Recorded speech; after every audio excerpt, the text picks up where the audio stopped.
কবি বীরেন্দ্র চট্টোপাধ্যায়ের জন্মভূমি আজ। একবার মাটির দিকে তাকাও, একবার মানুষের দিকে। এখনো রাত শেষ হয়নি, অন্ধকার এখনো তোমার বুকের ওপর কঠিন পাথরের মতো।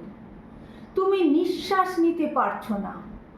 মাথার ওপর একটা ভয়ঙ্কর কালো আকাশ বাঘের মতো থাবা উঁচিয়ে বসে আছে। তুমি যেভাবে পারো এই পাথরটাকে সরিয়ে দাও আর আকাশের ভয়ঙ্করকে শান্ত গলায় এই কথাটা জানিয়ে দাও, তুমি ভয় পাওনি। মাটি তো আগুনের মতো হবেই।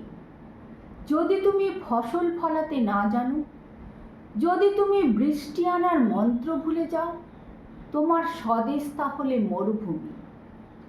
যে মানুষ গান গাইতে জানে না, যখন প্রলয় আসে সে বোবা ও অন্ধ হয়ে যায়।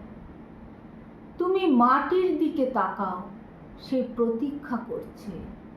তুমি মানুষের হাত ধরো, সে কিছু বলতে চায়। তুমি মানুষের হাত ধরো, সে কিছু বলতে চায়। নমস্কার।